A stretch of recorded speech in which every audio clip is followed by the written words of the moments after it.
Whew. All right, so we are recording. Welcome to the 25th episode of the Bolo Pascual show. And today we have a very special guest. We have Joshua Kemp. So Joshua Kemp is currently studying in the university. No, where are you studying again? Okay, we should start over. But No, I'm it's at the okay. You London. don't have to start over. It's part of it. I'm at the London London School of Economics. London Yes. School of Economics. Josh can speak 5 languages, if I'm not mistaken. Am I correct? Due Putue. 5 languages: English, Chinese, Mandarin, French, German, and Filipino. No, well, I mean, Just kidding. You know a phrase, mahal kita. What do you call this? Also, he is a Quidditch enthusiast. Yes, it's a real sport. Check it out. He used to play Quidditch professionally. No, I'm just kidding, not professionally. this podcast is secretly about Quidditch. Mm-hmm.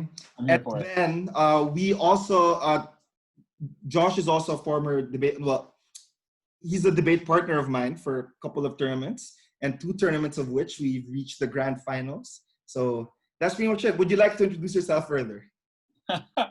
Yeah, absolutely. So my name's Josh. Preferred pronouns here today is totally fine. I'm originally from the US, although I was a military kid, so I grew up bouncing around a lot. I ended up going to school in New York and studying international relations and public policy, and getting involved with public policy and helping, especially with an organization called the Roosevelt Institute, which focuses on getting young adults more actively involved and engaged with politics, especially local and state politics, is what eventually brought me to Learning Leaders, which is where I met Bolo. And Learning Leaders also focuses on empowering young people, but focuses mostly on youths and giving them the critical thinking and public speaking skills they need to be able to make their voices heard. So this is ultimately what brought me to China, what brought me into contact with you, originally Bolo. And for the last couple of years, I've actually shifted from public policy to HR policy, which has been a really interesting dynamic as well in terms of public policy is such an important signifier on shaping like the stories we tell about marginalized communities, but HR actually has a lot of effects on how we talk about and how we think about everyone within an organization, but especially the most marginalized within an organization. And so I've become increasingly passionate about the ways in which like public policy and HR can accomplish the same things. And sometimes there are really critical intersections that can be ameliorated as well. And so that's kind of where I'm going with my career, and especially how those intersections can best help sexual and gender minorities, which is what we're here to talk about today. Yeah. So you have done a lot of things and you take a lot of initiative out of nowhere, and then you make things happen. And one of the most impressive things that I've seen you do is create an initiative with the debate community around the world, like in Asia and also in Europe. And it's called the Queer Forum. Can you tell us more about the Queer Forum? Yeah, absolutely. So especially when we were really entering the heart of the pandemic around March, it was increasingly clear to me that a super important component of the queer community writ large, which is the ability to even have that community at all, to be able to go to bars, to be able to access nightlife, to be able to access community centers, was completely shut off for most people around the world. And this is particularly prescient for individuals within the queer community who don't really have community elsewhere, right? If they're not accepted by their family, or even in a worse scenario, they're forced to quarantine with a non-accepting family, but they're not able to leave the house, they're not able to access any other type of community or support networks elsewhere. It can be really problematic, especially if you consider the mental health epidemic that already exists within the queer community and has only been exacerbated to a far larger degree over the last couple months. And so the queer panel was one way that I wanted to try and help support what I saw happening by platforming queer voices on free live stream discussions, bringing in both debaters, but also queer professionals from all around the world to talk about a variety of issues facing the queer community in general, facing the queer community during the pandemic, and facing the queer community within the debate space. So we've actually just completed our 3rd queer panel this past weekend. We did the first back in March or May with the Asia Queer Open, which is an LGBT tournament series I also founded and helped run. The second was in August in partnership with Taylor's Debate Open, which was a Malaysia competition. Really thrilled to be able to work with them. And then the third and most recent queer panel was in partnership with the Europe Queer Open, which was the second LGBT debate tournament that we've run, and that happened 4 days ago. So we're hot off the tracks of that. And through the different panels, we've been able to invite speakers literally from all over the world, Australia, Mexico, Brazil, United Kingdom, Indonesia, Malaysia. And it's been really, really fascinating to just let people dialogue, see what types of questions the community is asking them, and just provide a space for people to come in and be comfortable and maybe get away from the fact that they're stuck at home in potentially a non-accepting environment for a little while. My question is regarding the Asia Queer Open. Because in the debate community, we have like motions or topics about the LGBT and gender and feminism.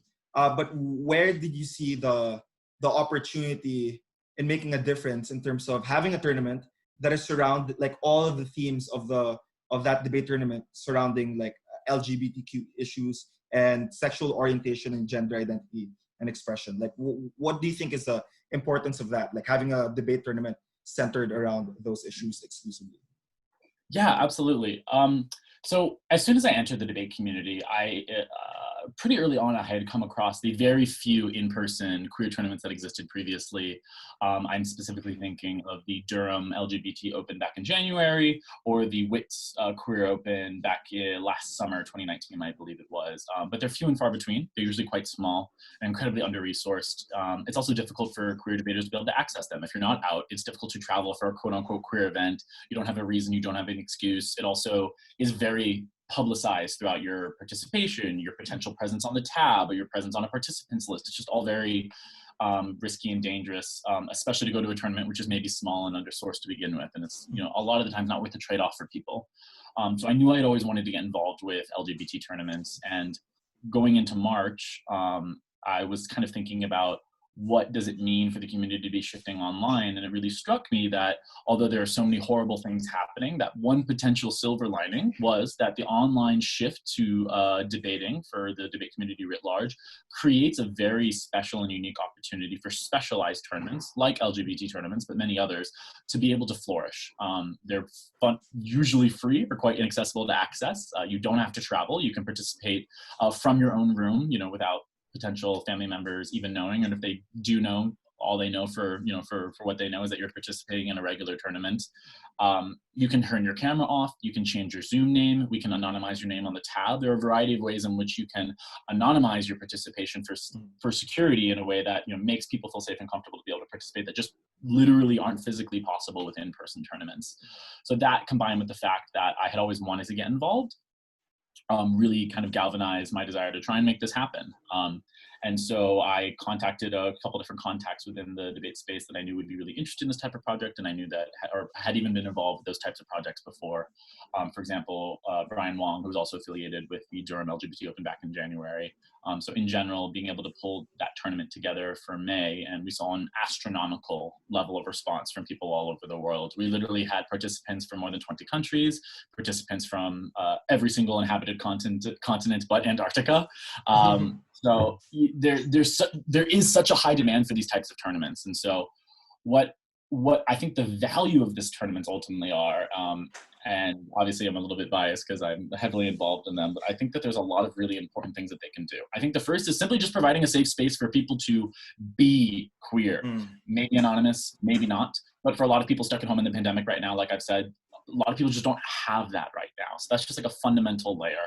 I think the second layer was really well articulated by Lucia in our last queer forum this past weekend, that it's the opportunity for role modeling in the way in which, like, you might not know a queer person at home, or you might not know a queer person within your debate circuit, but if you can go to this tournament, you can watch a finals with a bunch of out and proud debaters, regardless if their names are the real names on the Zoom or not. There's a certain level of in-person role modeling that makes you feel safe, that makes you feel comfortable, that makes you feel like it is okay to be queer, to be out, and you can be successful doing these things, which I think is a really important second layer there. I think the third is creating respect for and an ethos of these types of spaces. I think a lot of the time, especially with in-person specialized tournaments, I think this is especially true of previous LGBT opens. I think sometimes, although not always, because they've been around a little bit longer, this is sometimes true of women's opens, for example, that they're viewed as smaller, less competitive, you know, like most people are gonna break, which is besides the point of the tournament writ large, but also is not even fundamentally true. You know, if we look at the LGBT Open that we had hosted this past May, the Asia Queer Open, we had probably the most competitive AdgeCore in Asia since like Thailand WEDC. You know, so these tournaments can be competitive, they can be developmental, they can be challenging and valuable spaces, and it's not necessarily kind of like this almost affirmative action-y trade-off of like skill, value, what that means to be able to participate and do well in one of those types of competitions. And so I think that's important. And then I think the last thing is that what I'm hoping these tournaments will do is create enough momentum that they'll be able to survive even if we return into in-person tournaments, or even if the community returns to a more like hybrid form of some in-person, some online, you know, because I think that there are so many people that I can speak personally to that have participated in these tournaments, and it was their first time doing something as a queer individual, or it was their first time doing something within the debate space as a queer individual, or it was their first time going to an international tournament outside of their circuit because they had never felt like they would be comfortable enough to do so, but they thought maybe that this provided a unique channel to be able to access the international community within an intentionally very like inclusive and warm and familiar like kinship type of space within the queer community. So I think that they do a lot of things. You know, the fact that we're able to donate proceeds and stuff to charity is also another benefit on top. So I think there's a lot of really, really important and valuable things that they can do and that they can stand for. What were your highlights there? Like, for you, like, what what were your favorite thought-provoking ideas coming from speakers? And what are the highlights worth mentioning, like for you after participating and attending in both Asia Queer Open and also the Queer Forum? Yeah, that's a great question. I would say in general, and this is something non-unique to the Queer Open as much as it is unique to like specialized tournaments in general, but this would go to any kind of small tournament with a very niche group of people, is that you can access, or that it's easier for the conversations to progress into much more articulate, nuanced, and advanced forms of discussions around the issues that you're talking about. Whereas if you're at a regular tournament and you want to run a really extensive extension about like the internalization of self-hate and how you displace that onto other people and what like intra-community prejudice looks like within the queer community, you know, like, you know, gay people not fully being accepting of trans people, things like that. You have to provide the analysis in a much more simple, straightforward way at a tournament where not everyone in the room is queer, because there's just so much higher barrier to access and understand like what you mean by those things. Whereas obviously not every single queer person automatically understands all of that, but there is just a baseline understanding of self-hate. And there is just like a baseline understanding of like what the community looks like and feels like if you've been within the community at all, you know? And so I think that the conversations can progress in much more important ways. People can share and, you know, dive into things that are much more important to them and much more granular about their experiences than maybe how it has to be kind of whitewashed isn't the right word, but just almost like just washed down in general to be able to make it like palatable within a space where you know that not everyone really understands the experiences you're necessarily going through. So I think that's kind of like a really broad and interesting benefit that I was able to notice just from watching some rooms and seeing arguments that I know never would have been run, or I know never would have been run to that extent if they had been present at another tournament, because you have to focus on the, you know, the foundational assumptions so much more before you get there. I totally get that. In terms of running an extension, in many different circuits, there's an emphasis on laying down the premises of the argument. And I guess in a more specific tournament, some premises can be accepted right away. Or like with a lesser barrier, so that you can go on to more ideas further, compared to a tournament where you can't expect everybody to have a baseline understanding. Some extensions regarding the LGBT will need to take more time and may not be as emphasized as a discussion in that debate as compared to the initiatives that you've had in that particular tournament. I totally get on how these ideas can be talked about, and people wouldn't be scared that it might prejudice them in terms of the decision, because at the same time they know that certain level, like standard ideas, can be accepted, and can be run, and people can have the confidence that this could be equally valued at the end of the day. So I really Yeah. totally get that. And I just like to segue to our next topic, which I think is a good segue, is what are the current problems that you see that the queer community is facing within the debate community, but also in society in general? Maybe you could give us a perspective in terms of what is the queer community like for you, like someone who has been living in China, what have they been facing and what are the challenges that they've been going through compared to what you see in Europe and in the USA? Yeah. Okay. So there's like three different questions. So Yeah. let's move through each one of those. So kind of queer community in general, queer community within debate, or potentially differences between queer community in Asia versus Europe. Okay. So queer community in general, I think that there's maybe four things I think that I can think of right now that are important that the queer community is going through writ large. The first that I've already talked about, so I won't dive too much more deeply in, is just being shut off from the community, shut off from supportive spaces, especially for people who have conservative, religious, or more like live in like rural areas where there's nothing around them, where they're currently quarantined. I think the second thing, and this is really critically important, is that for individuals within the queer community who require a certain type of medical support, a lot of the times they're not getting that, either because they're quarantined and they're shut off from it, or because it's been deprioritized in comparison to baseline COVID support when the hospitals are overwhelmed.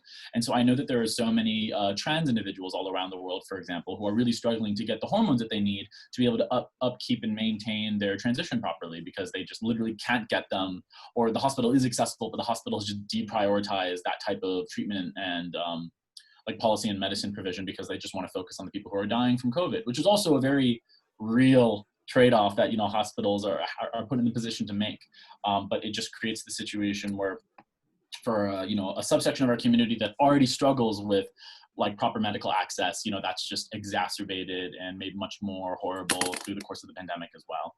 I think building off of that, the subsections of our community that are the most disenfranchised are also the ones that are most hardest hit by the pandemic. If you think about gender minority communities, especially like gender minorities of color, like these are on the socioeconomic ladder, the lowest rung of really any society anywhere, but especially within the queer community, which means that they're the ones whose jobs are most volatile. They're the ones whose housing is most insecure. And so when something existentially threatening like this pandemic happens, those are the types of people in general who lose their jobs first. Those are the types of people in general who are already at threat of violence and are now even more to threat of reactionary violence, reactionary fear from people who are very afraid all over the world from what's happening. So I think that's something that I don't think is really generally being focused on, because I think queer voices, especially marginalized queer voices, are the ones that are most often shut out.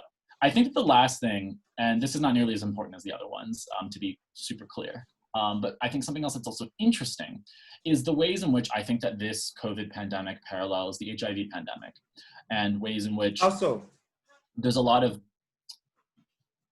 I think when we look at societal response to the pandemic, especially in the earlier stages of the COVID pandemic, where there is so much more legitimacy given to the fear, and there was so much more public support and public acknowledgement of what it was like for victims who were going through it, when in direct comparison to what it was like for individuals going through the HIV crisis, especially if you went through a country that handled it particularly poorly, like the US did through the late 70s, all through the 80s and into the early 90s.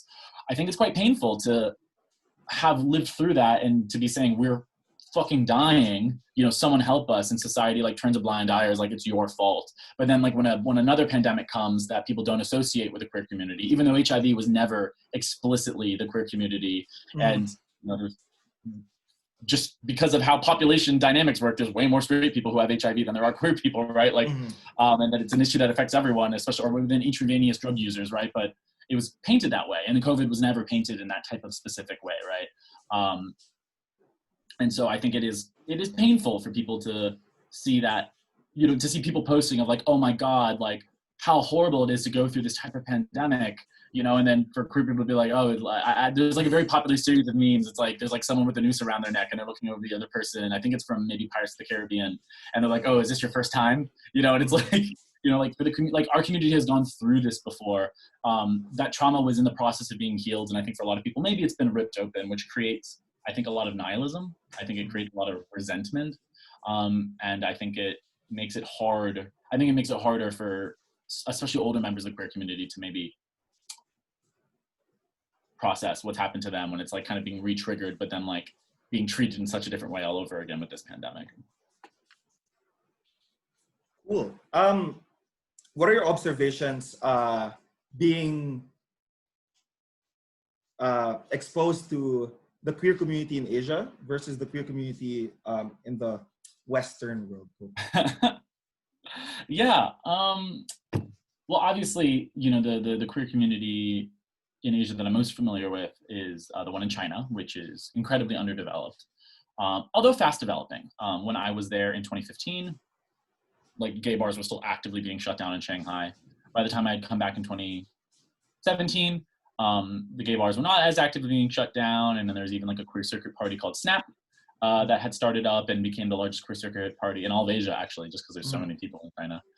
You know, so things were like progressing quite positively, but it's still like in comparison, Shanghai has maybe 3 gay bars and 1 circuit party, you know, and then you look at London, which has dozens of gay bars and, you know, so many circuit parties when we're not in a pandemic. So, you know, the scale is, you know, the magnitude is just like enormously different, even though the queer community in China is fast growing. Although I will say that that's been stopped because of the pandemic and because of rising xenophobia and anti-US sentiment. The week before I left Shanghai, so about a month ago, the one LGBT organization in Shanghai called Shanghai Pride, which had been around for about 10 years, was shut down by the Shanghai government out of concerns of like Western influence or like American influence, you know, like through the organization, even though it's not true, it was mostly run by local like Shanghainese queer people. You know, so that trajectory is changing. But obviously the size is quite different. Something that I think is interesting is when you have the chance to build, and when you have the chance to build in a way that you can learn from the mistakes of other people or other organizations or other efforts or other projects, you can do so in a way that's perhaps different. I think you see this quite obviously, for example, with like subway systems in Shanghai, like all being digitized and all being quite clean and all having those sliding doors to prevent suicide, but also track fires that like none of the trains in like New York have, for example, because like no one had the foresight to do that. And so you're able to make like simple fixes that like really change your ability to sustain a system. I think the same applies for community building. So in the West, especially in the US, but I think I can speak for Canada, I think I can speak for London, that queer women bars are dying, like lesbian bars and other types of like nightlife spaces that are focused on like gender minorities and women are literally dying. Like I think they've dropped by like 70% in New York City. It's something crazy.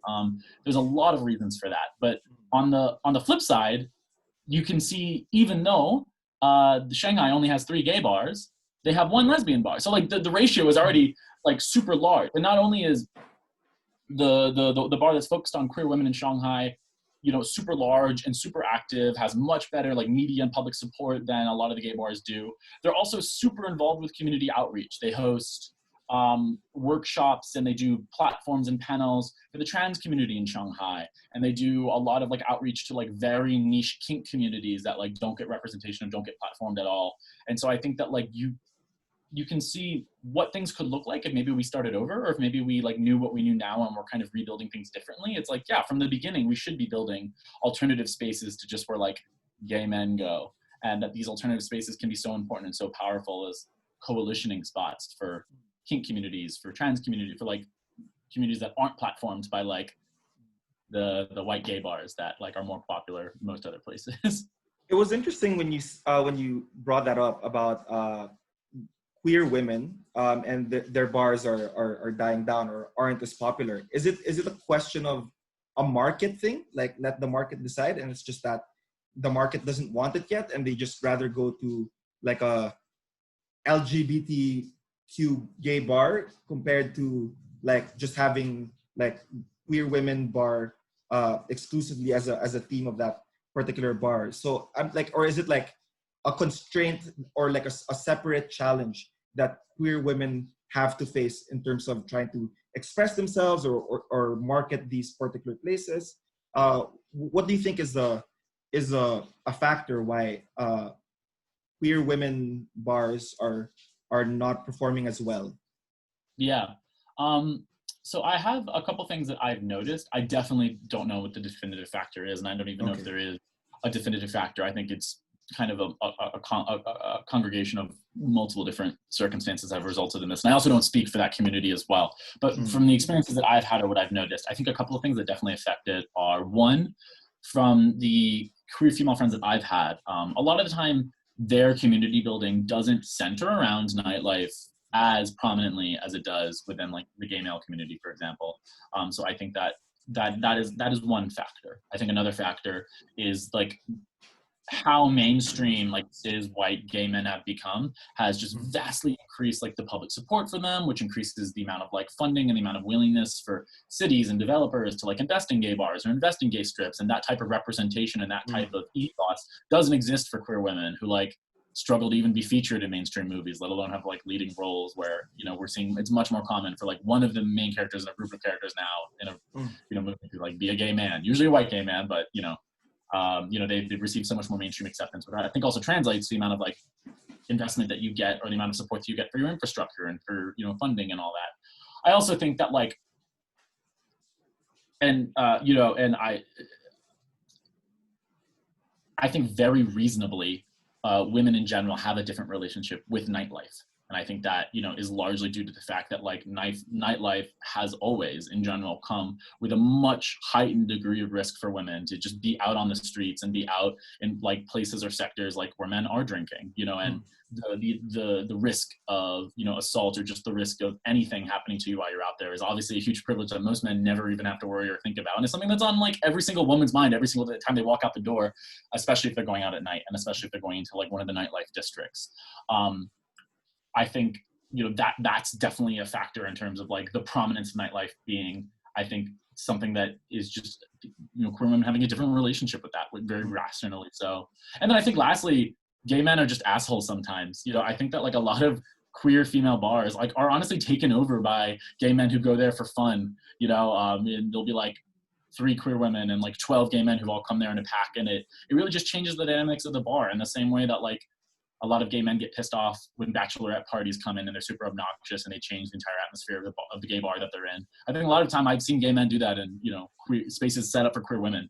And I think that's another factor that I've noticed. And I'm sure that there's more, and I'm sure that someone who's a part of that community would articulate that even better. But those are things that I've just noticed that I think definitely make it harder for queer nightlife spaces for women to succeed as equally as they do for men.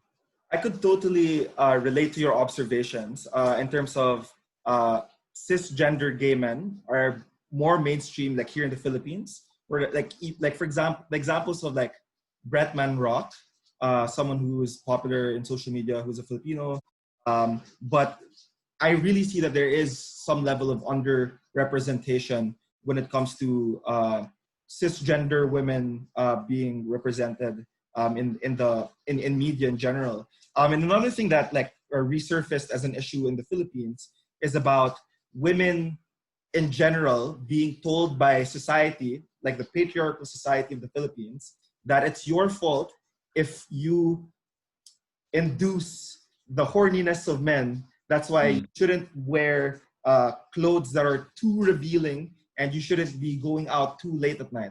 And I really see that is a factor, that is a huge factor that women all across the world are facing. And which leads us to the discussion of there are movements and sub-movements, and how can they support each other, and what are the barriers of them supporting each other? So I just one observation, if you turn off your camera for a bit, I'd like the audience to see it. Say her name. Yeah, Justice for Breonna Taylor. I just want to know the intersectionality of different movements and how they could support each other and the challenges of them supporting each other. Yeah. So this is such an interesting question, and I think that there's 2 directions I want to go in this. One that's a little bit shorter, one that's much longer. The shorter one is explicitly to the examples that you were just giving about, you know, the dangers and the toxic rape culture that perpetuates so many societies around the world. I've seen headlines and discussions coming out of the Philippines recently on this. This has also been a major issue of discussion in China over the last month. Like at the start of the academic year, multiple Chinese universities have come out with like dress codes or student handbooks that like not even implicitly, like explicitly put the burden of rape on women for how they dressed or what time they went out, like in a very straightforward way that's almost shocking. And so that's been a huge subject of discussion within a lot of the, communities that I'm still a part of coming out of China. And so I think that like one thing that prevents the queer community from being better advocates for women and better advocates for sexual assault in general is the hypocrisy within the community about how we approach sexual assault and domestic violence in general. A lot of people don't realize this, but there are super high rates of domestic violence within the queer community, both male relation, proportional to like straight relationships, both within, like same-sex male relationships. You just have a lot of toxic masculinity, but also surprisingly within same-sex women relationships. And so I think that there's not a lot of understanding of what these issues are, how to engage with them, because it's also a really pernicious and thorny issue within our own community. And so I think it creates a lot of ignorance or a lot of willful kind of like misunderstanding about what these issues are and how to best address them, because a lot of people are involved with like very problematic groups or very problematic people, or go to very problematic spaces within our own community. And then it makes them not effective advocates, or makes them not want to be advocates for the issue writ large, even though it's so present within our community as well. There's such an ingrained culture of literally just like physical harassment at gay bars of, like I'm like, you can't walk across a bar without someone, like grabbing your ass and, like literally sexually assaulting you. But it's so normalized and ingrained and indoctrinated that I think it changes a lot of people within the community's perspective on these things. And so I think that makes it harder for the community to come together for other issues like sexual assault writ large, but especially the chronic epidemic of sexual assault against women. I think another thing that your question makes me think of was specifically in regards to racial justice. Before we go there, because that's like two different movements. I just have one question. I just want to know your thoughts about like sub-questions within the, sub-movements within the LGBT community and sub-communities. One of my friends have opened up to me saying that he's bi and he feels invisibilized because he feels that he's being prejudiced with the advantage of becoming bi, where you can mask yourself as someone who's straight, and when it's convenient, like you can participate in homosexual acts. And one of his experiences is that the gay community, or at least in his own circle, is saying, well, aren't you sure you're just gay? And then like the straight community within his own social circle is like saying, well, maybe that's just a phase, but you really like girls. So, and for him as a bi individual, he feels that different communities are telling him to choose one. And therefore, the narrative that there are unique experiences that are also struggles for the bi community is being invisibilized. What are your thoughts about that? Yeah. That's a great question. And I think this, directly builds off of what I was just saying about like the structural problems within the queer community, one of which being the hypocrisy around sexual assault and domestic violence within our own community. Another one being the extraordinary amount of misogyny that still exists within our community. Like the fact that you happen to like other men does not mean you haven't internalized the patriarchal structures that you then reperpetuate against other men or against other women, right? So much of like phobia against being a bottom, or so much of phobia against like being too effeminate versus like mask for mask on Grindr, comes from misogyny and comes from like vitriolic vilification of like anything associated that is like feminine or effeminate, right? And I think that this is also present within like biphobia and bi erasure as well. I think that a lot of, like when I first came out as bi, I got the worst prejudice and the worst comments made from other. What was it like for you? It was, it was very similar to what your friend is talking about of, like straight people saying that you should probably stick with women, and, gay men saying that you should probably stick with men, or that you don't like, you just can't choose, or, you're just secretly still gay, or there's just like so much gaslighting and erasure there. And I think that comes from so many things. I think it does come from, a certain element of misogyny and just like wanting to distance yourself from like women, or not like respecting people who are still into or attracted to women, because you're not even sexually attracted to them, and you still maintain patriarchal misogyny. And so you actually like value women like maybe even comparatively less because you're not even attracted to them. So there's like nothing that like draws you to them. I also think that like passing is a privilege, right? So to the extent in which a lot of bi people can pass or can like fully integrate within like a more dangerous like cis straight space without any risk to themselves, it's not their fault, but it is a privilege, and we all have privilege, just like we have white privilege, which we have male privilege. It is a privilege you have to reckon with. That does not justify people undermining you, literally mocking your identity, because they're resentful of that, or because they're jealous of that, or because they don't respect that, or they don't respect the identity, or they don't even understand it. Just because you're gay doesn't mean you understand like sexuality as a spectrum. And a lot of like gay men legitimately think that there isn't anywhere in the middle, and they don't have any respect or acknowledgement of bi people within the sexuality spectrum, or non-binary people within the gender spectrum, which is all quite hypocritical, given like one of the primary entertainment venues at gay bars is like drag, which is a literal critique on gender and people like experimenting with and playing and platforming different gender structures, but people just kind of like superficially consume it and then go back to like being prejudiced against like bi people and gender minorities. So I think biphobia is super real, and it's sourced from a lot of different like structural issues that exist within the queer community. I have a question that I feel is a good segue on a discussion about racial justice and the intersectionality of different movements. What do you feel about some tweets and posts we see on Twitter and Facebook of white individuals saying that we're oppressed too, and then a lot of comments that are like, I don't know, sometimes hateful or just like not healthy for discourse would say, well, those things are invalid because you're white. Well, I think that makes me think of just general reverse racism, or the concept of reverse racism, which for a variety of reasons, at a fundamental level, does not exist, and isn't a concern to the extent in which I think it gets platformed a lot of the time. Because sorry, just one question, just to clarify. Do you think it's justified if a white person would say white people are oppressed too? Or are there nuances that they don't get to acknowledge why it's not acceptable in discourse, or it's off-putting when people hear white people are oppressed too? Yeah, I think that there's like a couple things going on with this kind of ideology, right? Like reverse racism, or that like white people are also oppressed. I think that one, it doesn't acknowledge the very objective reality that even in situations where you have quotas, or even in situations where you have like very extraordinary forms of affirmative action, that like white people still dominate most industries, and that like despite all of these types of procedures and policies we have in place, the majority of leadership in every single industry and every single form of government all over the world is still like white, cis, straight, rich, privileged men. And so to the extent in which like these types of policies, or this type of racial equalization oppresses white people or changes opportunities for white people, like the data shows that just isn't true, right? And that there's still an extraordinary amount of like privilege that happens and that exists there.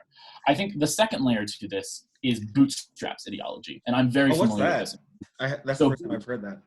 Yeah, bootstraps ideology, very deeply ingrained within the U.S. because it's very deeply linked to the American dream, is that anyone can pull themselves up by their bootstraps. Like the American dream provides enough opportunity that anybody can make it. And therefore, the flip side of that is that if you're not making it, it's your individual fault. And this is used to justify a lot of the inequities that we see between like, white people and persons of color within the US, or between like straight people or, like queer communities in the US. Like literally any differential can be justified and legitimized. This idea that like, bro, you're in America. Like, if you really wanted to make it, you would have worked harder, without acknowledging all the dimensions of privilege that come along with being like white, with being male, within being all of these things. And I think this is particularly prevalent within like working class white communities or poor white communities, because they do live extraordinarily hard lives and go through extraordinarily tough barriers, right?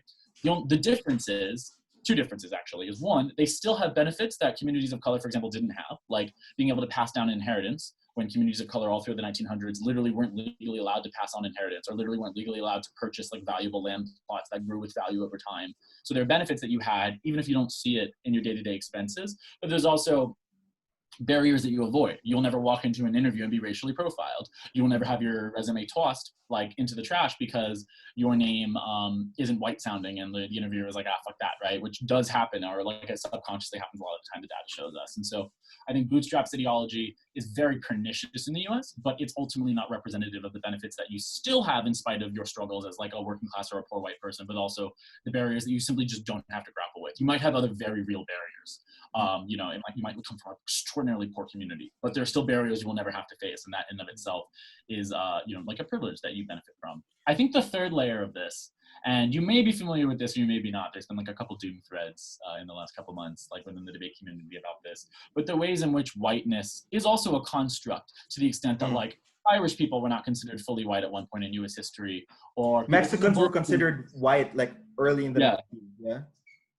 You know, so like whiteness, like race is just a construct in general, but like whiteness is also a construct. So it is true that there were certain people who are classified as white now that were not always classified as white, right? But the difference is it's still just the overall comparison of trauma and the comparison of oppression is still just like the scales are enormously different. Like there was very real hate crimes and very real horrible things that happened to Irish people at certain times throughout U.S. history. But if you compare that to everything that happened through chattel slavery, you know, for persons of color in the U.S., and that has perpetuated to this day that, you know, Irish people are now considered white and benefit from white privilege and all these things in the U.S. It's not at all the same, and I think it's unfair to kind of level this like, well, white people get discriminated against too, and my white community was discriminated against too, when the scales are just so astronomically different. Just one thing that I want to say about the bootstraps ideology. It's the first time I've heard the term. Or I think I've heard the term before, but it's like this is the first time like I really understood it coming from your explanation. I just want to say that I feel like there's a danger of fighting for equality when there's no context or little to no context that is presented. And this is where I see that equality is important, but equity must come first. Because if we say let's have equality, then we just assume that everybody is playing in a fair playing field. But I think that instead of forwarding equality as like an absolute goal, I think there has to be a process of understanding, or for the society to understand what equity is first. And I think like equity is very important in order for us to arrive at like true equality, or like a equality that is can be accessed by more people. So yeah, those are my thoughts about like that bootstraps ideology. And the reason why it's problematic is because it doesn't address inequity, even if it addresses inequality. Inequity is like 80% of the issue that we need to win first before we can have actual genuine equality. I don't know if you agree. I totally agree, because I think that what you're really hitting on is this, like bootstraps ideology is very much predicated on the fact that like we are quote unquote colorblind, a race blind society now, and that like the de jure laws say that things are equal when like the de facto experience of people are not.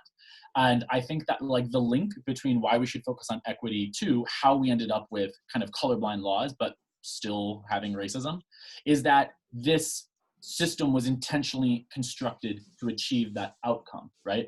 As soon as slaves were freed in the US, they changed a bunch of the laws, over-criminalized things like jaywalking so that they could, arrest all of the recently freed slaves and send them right back to the plantations that they literally just came from. And then many slave owners like never even lost their labor because they were just able to like work with the police to arrest a bunch of their former slaves like on trumped up charges and get them right back onto the fields. But this time it wasn't because of race, it was because of they broke the law, right? And that's so, like, on the 13th Amendment.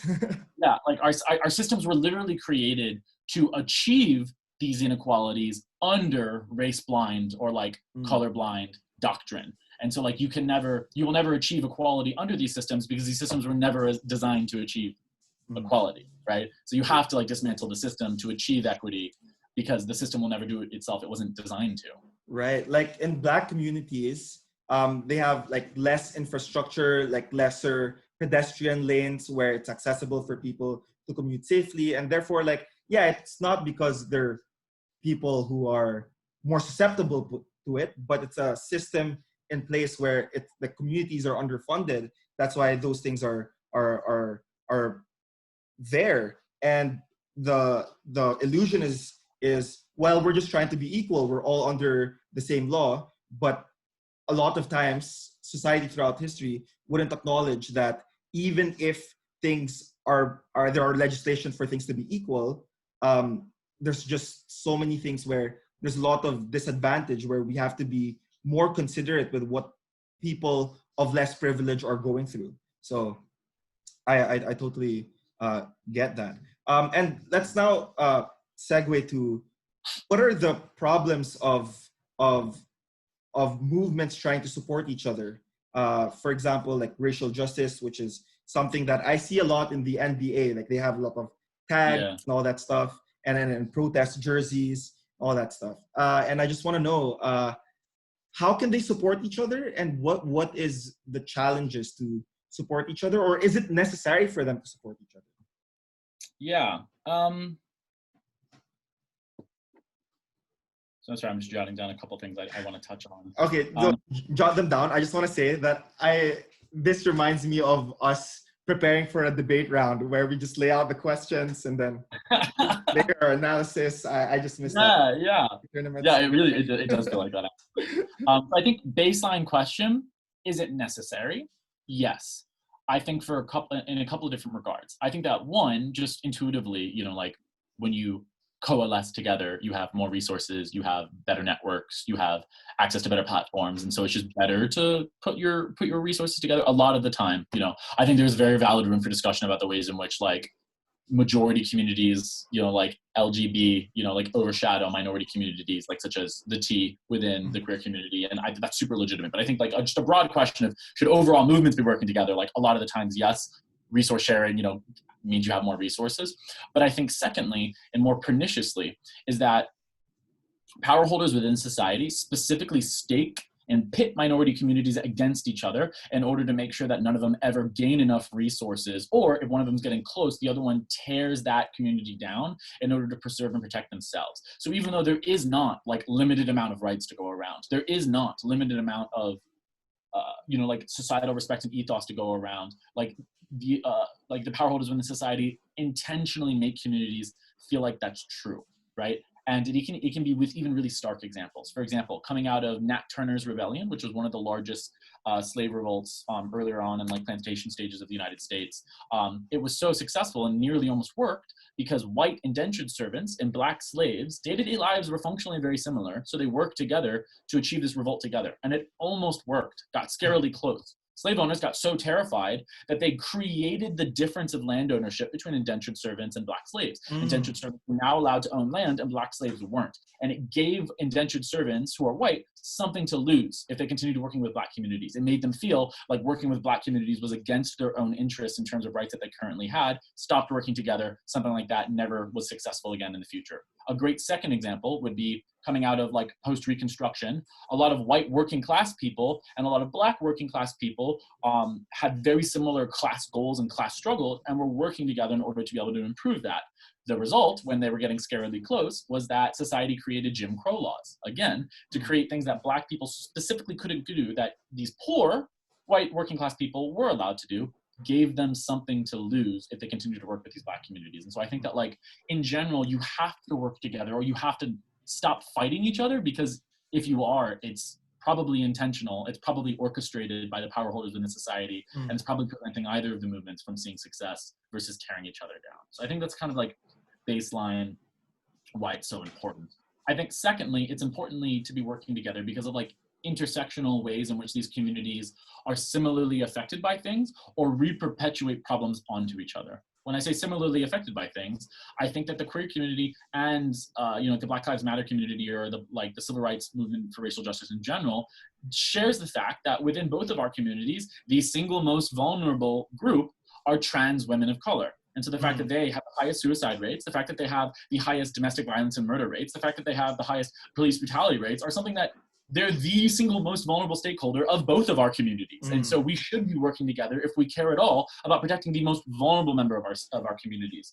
But at the same time, in addition to the things that bring us together, there's also things that divide us that we have to stop doing. So the ways in which like different communities of color re-perpetuate racism and bigot stereotypes about each other on each other. So the ways in which like members of like the Black community might re-perpetuate the mono-minority stereotype about the Asian American community, whereas the Asian American community very much re-perpetuates stereotypes about the Black community being more criminal or being more dangerous or being more lazy and uneducated. And so like not only there are ways in which you should be working to help each other, but there are also ways in which you are actively tearing each other down instead of focusing your attention on, you know, the power holders in society who are holding you both back.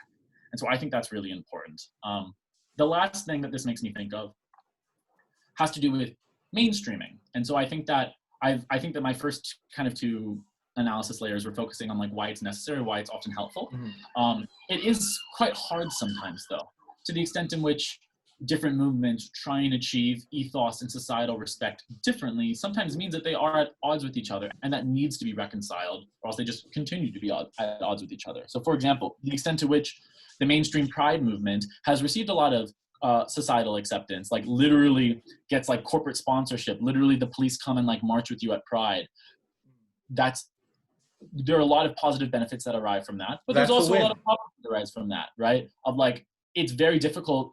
It becomes comparatively more difficult for the queer community to align itself with more radical portions of the civil justice movement that want to abolish the police if the Pride movement is literally like fully embracing the police and giving them a float at the Pride parade, right? Yeah, like so how do they reconcile ACAB with the police support? So I'm not saying it's impossible. I'm saying that there are structural tensions there that can and should be discussed, that can and should be navigated, or else they'll just continue to be tensions that hold both the communities back and prevent the communities from working better together. Like I think the queer community needs to have a very real discussion about the fact that the Stonewall movement was catalyzed and largely driven by trans women of color, and the fact that like we allow police to, you know, like have a float at our parade when they're just re-perpetuating violence continually on trans women of color from the dawn of time until nowadays is a problem. And are we really in solidarity with trans women of color? And should we be doing that if we really care about them? You know, I think are questions that we genuinely need to ask. And in terms of how movements can better work together and support each other, I think sometimes there will be tensions that won't be resolved unless those questions are asked and discoursed, and communities can make decisions that will better enable them to work together. Beautiful. I mean, that was packed. Thank you so much for sharing your knowledge. I'm going to give this guy an 85. That was dope. I like your examples, well illustrated. That is super awesome. And which brings us to, so that's like the intersectionality of social movements. And now let's go on to our last topic, which is the majority helping the marginalized, and more specifically on how can straight people become better allies to the LGBTQ community? Yeah, that's a great question. It's a really important. How can I be a better ally to all of our friends in the debate community and everyone? Yeah. And what I think is really great about this question is that a lot of the strong ways in which you can be an ally are things that not only people can do for your community, that your community can also do for other communities, in terms of our last question of like communities working together. So some of the thoughts that I have on this are not only ways in which straight people can be allies to the queer community, but are also ways in which the queer community can be allies to the Black rights movement, right? And vice versa. I think it's a really important discussion for people to be aware of and people to be thinking about. I think a couple things that come to mind are, first, and this actually harkens back specifically to what you were saying in terms of how can we focus on equality if, you know, the system's not working for us and people don't know that.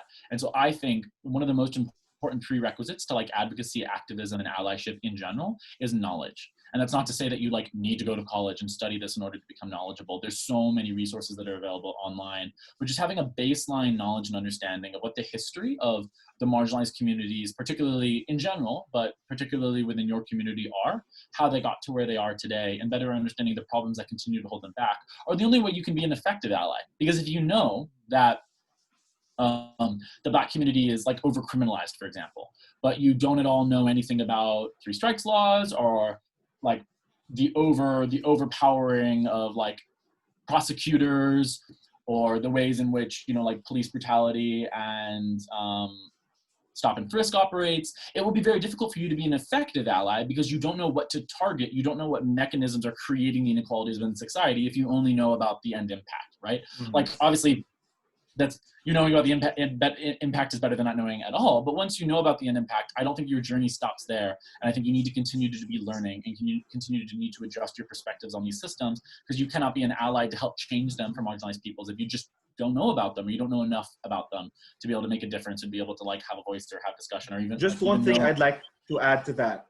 So for example, like gaining more knowledge. I've learned recently that the reason why it's important even for cisgender heterosexual men to share their pronouns, like I'd say he and him, is to normalize people asking for pronouns such that the transgender community could have a better chance of being accepted when when people ask what your pronouns are, and people don't get misgendered Yeah. as frequent as they shouldn't be, right? So I just wanted to like share that because of the fact that I've been surrounded with the debate community, been learning from people like you, that sharing your pronouns in your social media profile could be of help towards the transgender community. Like I do understand now that it's not enough for me not to hate them, but there are small ways that I could like shift my perspective and shift my actions so that I could be of service towards the community who are actually being vulnerable right now. So I just want to share that as an example of why it's important for people to ask for pronouns and also share their pronouns. I think that's like such a great example, because it's like such a small everyday thing that is important that you can like contribute towards, but it's still hard to do, or you're less effective at doing it if you just don't know the story behind it, right? If you like don't know anything at all about the differences between like gender and sex, or if you've never even like heard or read a testimonial or understand how traumatizing it is and how horrific it is for like a trans or non-binary person to be misgendered, you will just be a less effective ally at fighting for change within this, because you don't understand it, you don't empathize with it. It doesn't seem like, it won't seem like a priority to you as much because you just have no background knowledge on it, which is okay. And everyone's learning. And, you know, I grew up in a conservative Christian community. I had to learn a lot of things to overcome the things that I learned in that community, and I'm still learning, and we'll be learning for the rest of my there life. are things that we also have to unlearn as people who have been raised, like I've been raised in a Catholic conservative family, and there are a lot of things that I had to unlearn, like for example, like gay jokes being funny, where like it's just crass in general. I had to unlearn to find it funny, or like calling people gay as an insult. I also had to unlearn that as funny, and I just like realized and observed that there are things that as children we were taught, but as we grow older and as we educate ourselves, these are the things that can be acceptable to our communities where we were born and raised at. But at the end of the day, we also got to question them and unlearn these types of cultures that have been imposed on us.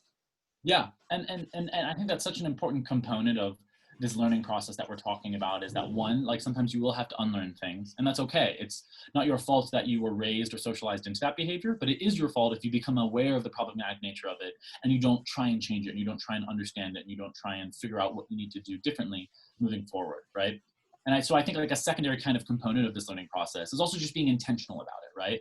If you get called out on something, or you kind of come across something where you maybe feel like maybe what I'm doing is problematic, or someone has told me that what I'm doing is offensive, you know, don't just ignore it. You know, like one, try and look more up on it, try and understand the issue more in general, but also make sure you're being mindful about whom you're looking up, right? It's not very helpful to look up an editorial on something that you've been called out for, written by someone who comes from the same background from you and doesn't agree on it, right? It is a lot more helpful, if you don't really understand the pronoun thing, to go and look up an editorial written by a transgender or non-binary or a gender fluid or a genderqueer person to understand what their perspective is. And that'll be a lot more helpful for you to learn about this issue versus just reading a testimonial by someone who doesn't agree with it and comes from the same background and the same thought process. How you approach the learning about it is also important. I think my second overall recommendation is, you know, especially once you understand an issue or you feel comfortable with it, or you feel like you're in a situation now where you can like make a difference on it, and you can be a productive ally of that issue moving forward. I think the second thing that an effective ally can do is use your privilege in situations where you can make a difference on that issue. And that sounds like big and magnanimous, but it often is quite small, right? Just like you talked about, if you are with 3 other cis, straight, white male colleagues in a back room and someone misgenders your colleague, tell them right then and there, like stop the conversation and just say, hey, their pronouns are XYZ, right? And just make sure that you jump in right there. You have so much privilege in that situation. One, it's just a baseline amount of like literally no one else is there. So if you don't do it, literally no one else is going to do it, right? So it's either you or nothing.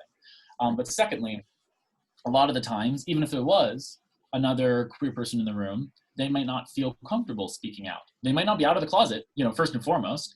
They might feel at risk of not being promoted if they piss off the boss too much because the boss has been a little bit prejudiced against them, ever since they joined. Or there's like so many ways in which like you might be experiencing that dynamic differently, and you have a lot of privilege in that space if you're an ally versus a part of that community, right? If you're a male, there's a lot of things you aren't at risk at that women are. If you're straight, there's a lot of things that aren't assumed about you that are assumed about queer people. If you are white, there's an extraordinary amount of things that aren't assumed about you that are assumed or are acted upon persons of color in those situations. And so whether it be like interpersonal situations, where someone makes a gay joke, like just politely call them out on it and explain why you don't think it's like super helpful or super productive or super respectful to make those types of jokes, right?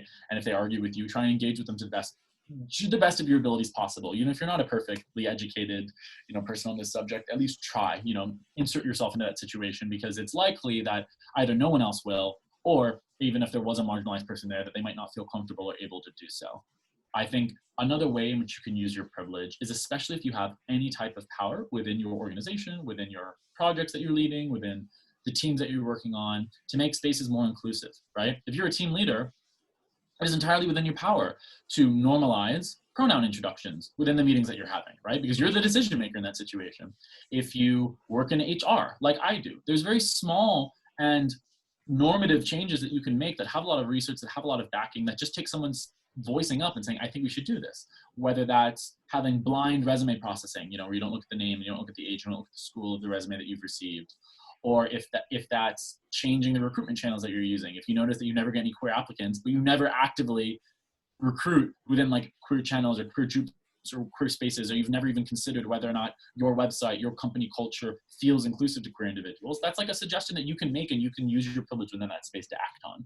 So I would say my second overall recommendation for allies is to like use your privilege and just kind of stand up for marginalized peoples, most importantly when they're not there, because then no one else is going to do it if you don't do it, right? And I think the third and last thing, and this is less important than the other two. I know I keep doing this. I keep putting the less important one at the end. Oh, wait a minute. Before we go on to the third and last thing, I just also want to say that if other people like aren't comfortable with calling out people, especially like, for example, it's just like 2 straight white dudes and one dude is kind of misogynist and homophobic, like the least you could do is to not humor those types of things that are prejudicial to minorities. So when someone says a gay joke and it's just only the 2 of you in a room, or like both of you are just like drinking at a table, like then don't laugh at it, because if you don't laugh at it, you take away the fuel from that individual to push forward those types of jokes. So like if you're not ready to confront people, or you feel like you're not someone who is well knowledgeable to explain why that's not cool anymore and all those things, the bare minimum for at least like cisgender heterosexual males is to make sure that you change the culture by not supporting it. And I just see this with a lot of straight males who are cisgender, who are just saying that I'm not bigoted, but then they still like give out a polite laugh if their like uncle would say like some derogatory joke towards that community. So if you're not, so I'm just saying that there are different ways you can be challenging the culture, and the bare minimum is to just not support it anymore and just don't react to it, because the more we react to it just to be polite to like authorities, like professors and teachers, they will just feel that it's okay because that's how they were taught like way back in the past. So and it doesn't have to be aggressive, like especially when you're in a situation when it's like a respected elder or like a more older family member that you have to show a certain level of deference to. You know, you don't have to be like, uncle, stop being a raging asshole, right? Like most people probably can't say that to their uncles. But what you can say is like, hey, uncle, I think we probably shouldn't make gay jokes if that's okay. I think, you know, that probably isn't very respectful of the community if we could just try and avoid that. You know, you can say in a very non-threatening way and, to make them not feel quite so threatened in that situation. Sometimes they'll still respond, you know, negatively, and that's okay. It's like best case, they genuinely do think about it because they've never been challenged on it before. Maybe this is like the third time they've been challenged on it that month, and that's like making them start to reconsider.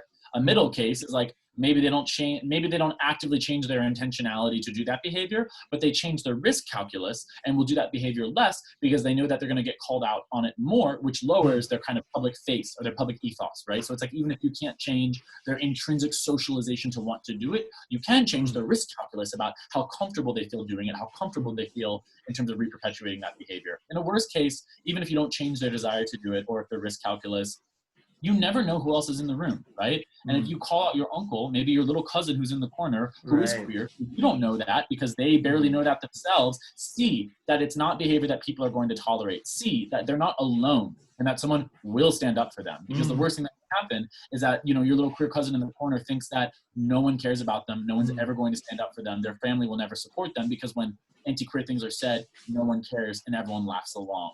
Right? And they feel even more alone in that situation than ever before. And so and I think that this is something that I've engaged with my own family a lot, is that like, why do you publicly call out our problematic family members on Facebook? They're never going to change from your Facebook comments. And I'm like, I think there is a chance they will change.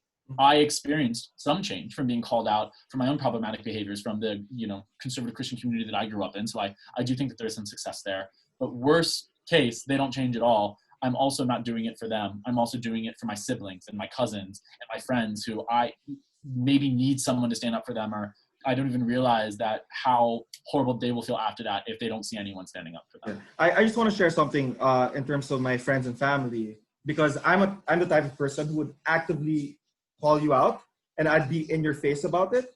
And like, even if like certain friends and family wouldn't change, at least when I'm around, there's no room for that, because they know this debater would like sit down, you know, and talk to them, and I'll say, here are 3 reasons why I don't think that's cool and why that I don't think that's healthy for us in the situation. So I just wanted to echo what you were saying about the risk calculus, that even if they don't change, at least you're lessening the platform for them to do so. So yeah. And like little differences can really add up, right? Like if we're continuing with this uncle and cousin example, you don't even know about your cousin, but you might not realize that like the worst part of your cousin's week every week is like family dinner on Sunday, because that's when uncle comes over and makes like horrible comments that make them feel horrible about themselves, and, you know, like make them like not want to keep living because they're like, why should I keep doing this? And it's like, even if you don't change the uncle's behavior, if you can make the only encounter that your cousin has with the uncle, which is every Sunday night at dinner, you can make the uncle stop saying those comments. You've removed one of the like most triggering and traumatic experiences of your cousin's week every week. You know, even if everything else is still the same, at least they don't have to deal with their uncle's bullshit every Sunday night at dinner anymore. And that's like a stressor that's like constant and always on them. And you're always thinking, next Sunday is coming and it makes me feel horrible about myself. And all of a sudden your uncle stops doing that because you've called them out. And that's a little thing that can make a big difference. Right. Let's go on to the third one. Oh, yeah. Sorry, I keep on interrupting you. I just wanted to add on. No, totally. No. This was a great kind of like aside. I like that a lot.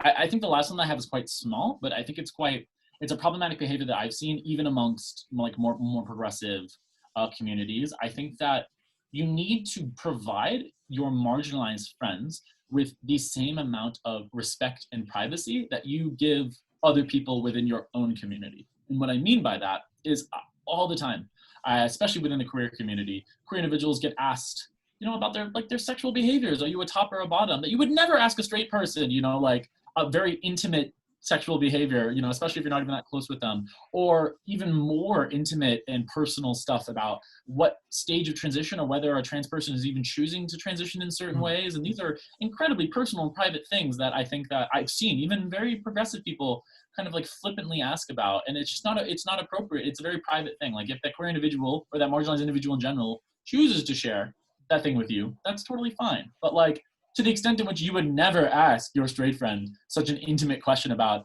what they do in the bedroom. You also shouldn't do that to queer people, even though you don't understand it. And just because you don't understand it and it feels further away from you, and therefore it's like, oh, well, let me just ask about it because I don't understand. It doesn't really feel real. It doesn't really feel concrete. So like, let me just ask about it.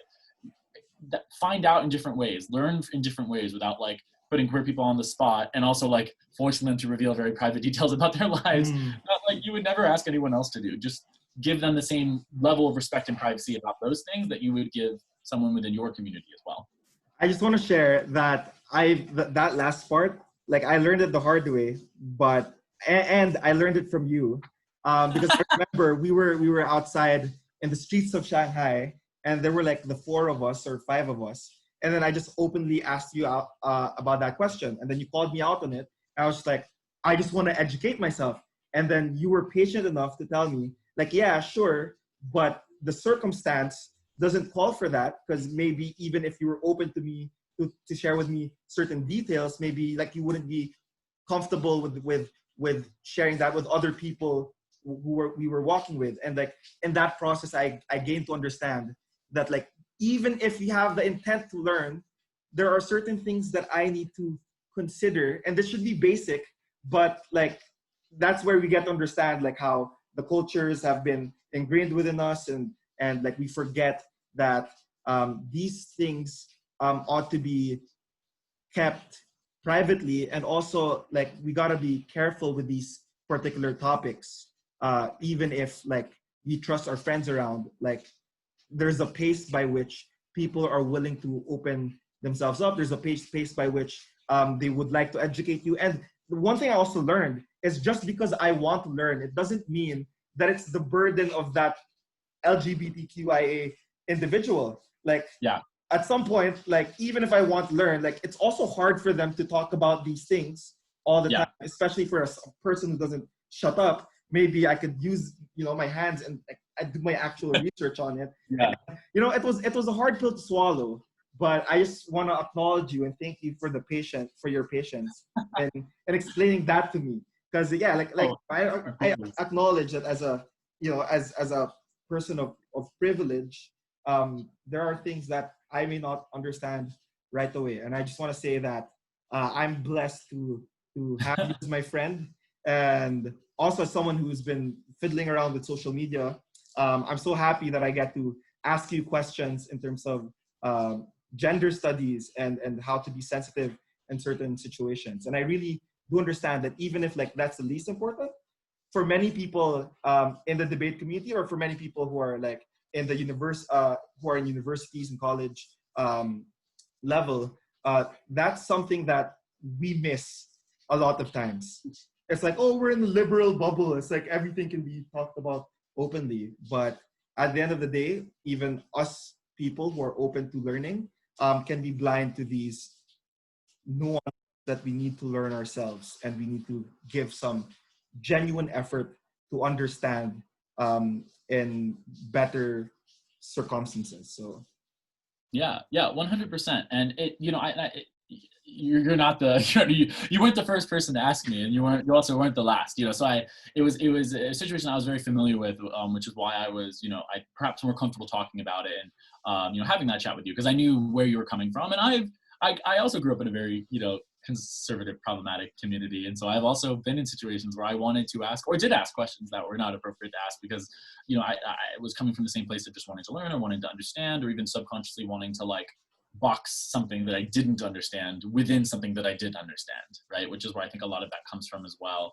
When you don't understand something as much and you want to try and make sense of it using the frameworks that you currently have and try and like fit it around what it is you're currently trying to figure out. But I think both of those examples you gave of both like the emotional labor that marginalized groups have to go through, like especially like persons of color when trying to explain racism, when there's very easy reading lists and documentaries and things that you can look up online. It doesn't have to be done through emotional labor, and it's not their responsibility, or through just like respect and privacy for like certain things like sexual behaviors that like we don't ask straight people, we also just shouldn't ask queer people, and just like treat it all the same. And I think that kind of like both of those things are small but also effective ways that we can think about being better allies as well. Awesome sauce. That was packed. Thank you so much. All right. That was super fun. last two things before we end. I just want to be Yeah. respectful of your time too, but I think this is really important for the audience to hear, and I'll make micro piece of content and then like also emphasize this in my other platforms. If people want to start learning, where would you recommend them to go? Like, are there, I don't know, any books or sources online that you think would be helpful, especially for people who aren't exposed to these issues, or like people who aren't part of the debate community and never like understood like a queer motion or topic Yeah. that is subject to debate? And secondly, where can we find the queer forum, and how can we watch those panel discussions? And I think those Yeah. are very important and valuable. Yeah, that's a great question. So in terms of kind of general knowledge acquisition, I think that there are really incredible reading lists that have been put out online, like specifically for this person. Like sometimes they're quite graphically titled, like, read this if you're a white person who wants to learn more about racial justice. You know, like there are literally some very, like, very direct and straightforward reading lists that have been put out there. There's also some incredible documentaries that have been put out there. I think one would be The 13th, which is on Netflix, which is about the evolution of racial justice in the U.S. And the ways in which mass incarceration and criminalization of Black bodies has resulted in the epidemic that we see today. Another kind of more racial justice oriented resource I would recommend is a book called The New Jim Crow, which literally maps for you, like from slavery to modern day, like every single step of every single system that like recreated slavery and recreated like the prejudice that we see today, even within or underneath the constraints of quote unquote colorblind systems. And I think that's a really powerful book as well.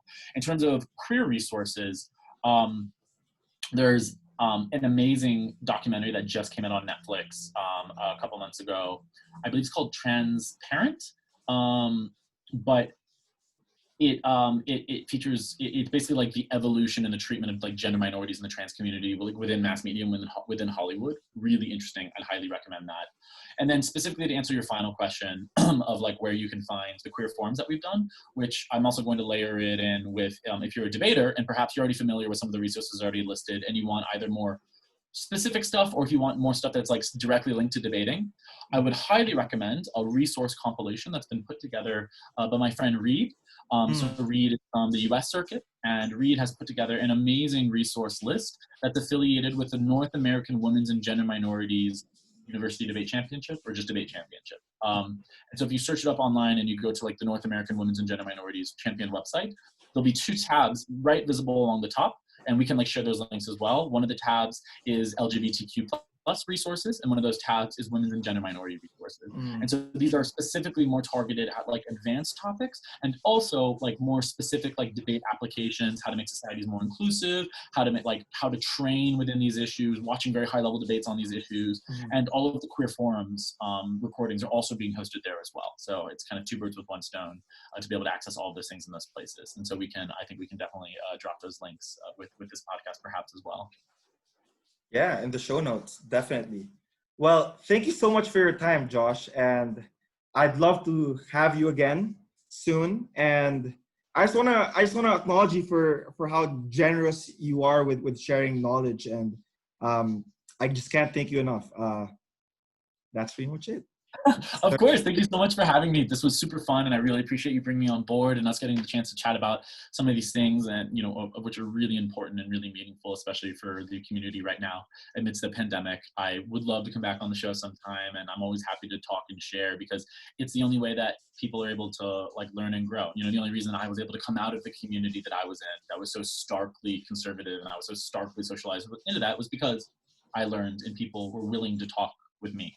And the extent in which I think we've come from communities like that and we were able to change. And I think that we have a responsibility, which I think you also see and do through, your platforming of voices and the sharing of resources you do as well through the podcast in terms of helping other people like learn and grow as well, especially with the privilege that we have. So yeah, would love to chat with you again sometime about this stuff.